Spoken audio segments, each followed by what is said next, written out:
Thank you, Madam Speaker. I thank the gentleman for yielding. The Majority Leader just a few minutes ago used the term danger to our democracy. Danger to our democracy. Think about this. Democrats have closed the Capitol, allowed proxy voting, kicked Republicans off committee, won't let Republicans serve on this select committee. First time in the history of the Congress, the Minority Leader was not allowed to put on a select committee the individuals he or she selected. First time in the history of our nation. Democrats are trying to end the Electoral College, trying to end the filibuster, trying to pack the court. This committee, the January 6th committee, altered evidence and presented to the American people as if it were true. And they accuse us of being a danger to our democracy? Mr. Gates was right. We got a border that is complete chaos.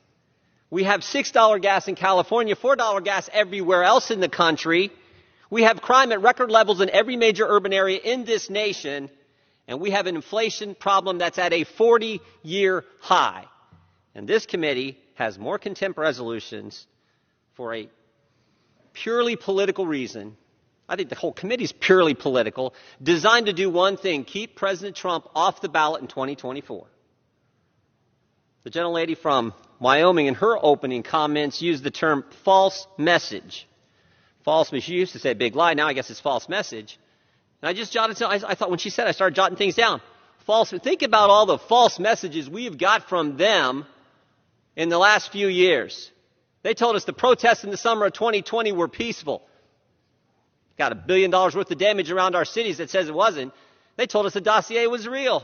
They told us it was Republicans who wanted to defund the police.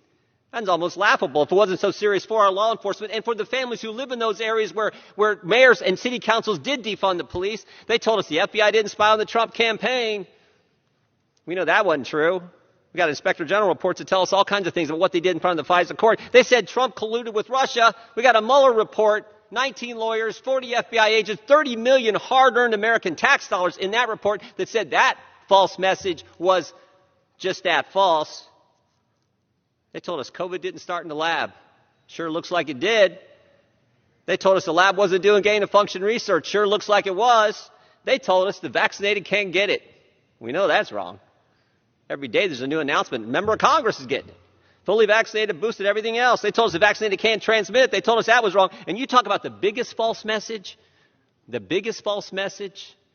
just been confirmed in the last week, how false it was.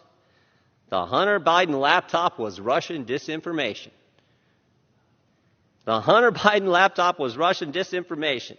October 22nd, 2020, 2 weeks before the election, candidate Biden, in a debate, is asked about his son's business dealings with foreign companies. He says, quote, nothing was unethical. He said, my son has not made money with business interests with companies with an interest in China. And we all know there are 4.8 million reasons why that statement was not accurate. And how do we know? Washington Post told us. Not me, not President Trump, not Republicans. The Washington Post told us last week. 2 stories last week, a week ago today. One at 11 a.m., one at 11:04 a.m. 2 8-page articles, 4 minutes apart, confirming what we knew, but what big media, big tech, Democrats colluded to keep from the American people just days before the most important election we have, the presidential election. Who's going to be our next commander-in-chief?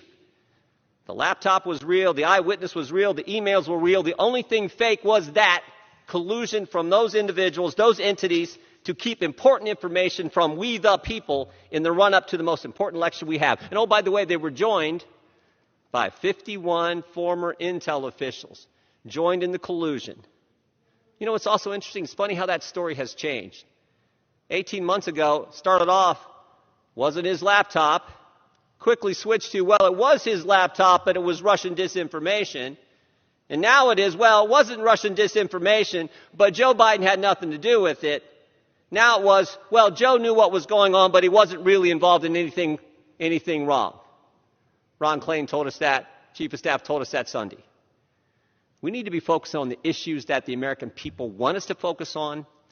If you want to talk about danger to our democracy and the biggest false message, I would say what happened, one of the biggest dangers to our democracy and one of the biggest false messages is what happened 18 months ago, where that story was kept from the American people.